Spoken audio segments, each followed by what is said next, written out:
I love a strange and liminal story. Add into that a place that exists in normal times, but you go there and there may be things from the past or interdimensional or liminal. And I'm like, yes, please. So today we're going to talk about the book called In the Valley of Headless Men by L.P. Hernandez. This comes out as of right now. I hate saying dates because sometimes stuff gets pushed back and whatnot, but as of right now, it comes out February 14th of this year. And I'll have a link down below to that if you're interested in checking that out.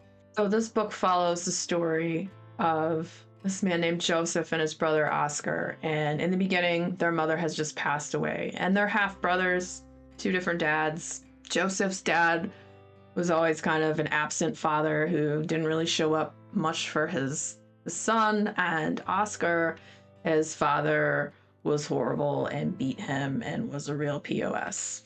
They grew up, always had kind of like a maybe tentative relationship between each other, but you know, they've come back together since their mom has passed. And while they're at the mom's house, the brother Oscar finds all these letters and he's like, hey, Joe, you might want to check these out. And they're all these letters from Joseph's dad. And he's like, what the F? Why didn't my mom ever give these to me? But, you know, the dad was kind of an absent father, so maybe she had her reasons and whatnot. So he takes the letters and then he's not quite sure if he's going to read them. At one point, he's almost like thinking about throwing them out the window of his car and just, you know, not even having that come into his life and having to like re-dig up old, terrible crap. But he gets home and he reads through them. And a lot of it's just selfish BS from his dad, making excuses as to why he wasn't there and whatnot. But the last letter he reads, his dad tells him about this park that's way up north in Canada, and it's called the Nahanni National Park. He said he's going there to find himself, and that if Joe himself ever feels the need to find himself, that maybe he should go there too. So he looks up this park, and there's all kinds of crazy rumors about stuff that has been seen there. Giants, woolly mammoths, headless men, like weird out of time, like lush tropical pockets of stuff that just shouldn't exist in northern Canada. His interest is piqued.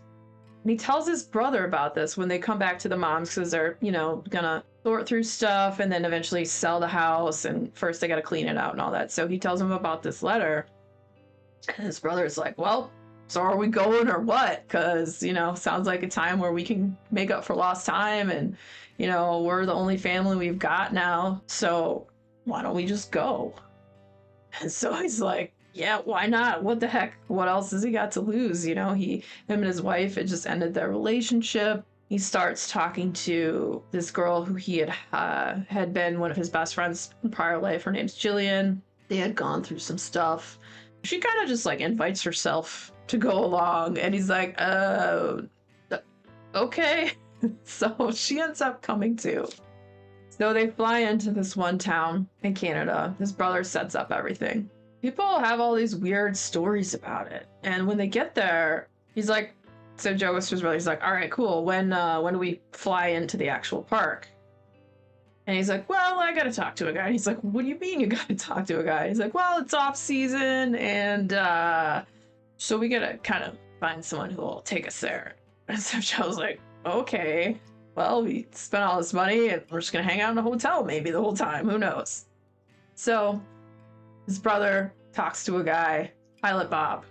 Pilot Bob agrees that he'll take them there. And everyone's real like weird and mysterious about this park. It seems like a very, very strange place where strange things happen, and almost like it's a sentient being of some sort. So Pilot Bob flies him in, and he's like, hey, when he drops him off outside. It's like, follow the landmarks, you'll be able to find it. Make sure that you keep track of the days while you're there, because time doesn't seem to always flow as one might think. He's like, when you get up, you know, write down the day. If you're not back here in the time allotted, I think it was like 7 or 10 days. It was probably 7. Maybe it was 10 days. He's like, I'll be here then. Make sure you come. They go into this park, and it seems like all three of them are going through a lot of emotional stuff and they're just trying to work through it. And that emotional stuff almost seems to come more alive when they come into this park. And the further into it they get, the stranger and weirder things are that happen and the things that they see. It's like a strange spiritual journey that works through all these different emotions. So you have Joseph dealing with a relationship with his father and his father not showing up for him and dealing with that. And then his brother, who is a former addict, like a lot of that seems to come back to haunt the brother. And then like his brother dealing with him and his father's relationship. And then Jillian, who him and her had a former relationship and she had lost a child, so she's also dealing with her weird stuff. It almost seems like she's in a dreamlike state half the time she's there. And it's such an interesting and strange journey. It's beautiful and it's horrific and it's dark and it's eloquent, and the way that Hernandez writes is absolutely fantastic. The way he described things, just like the flow of the story, it's beautiful. I thought it was really beautiful emotionally, just everything about it. And yes, it's horror, but horror can absolutely be beautiful, and this is a beautiful story and I loved it. I loved it so much. If you like strange liminal stories with like a really emotional kind of journey that the characters go through, and it's in a novella, and I love it. I always say this.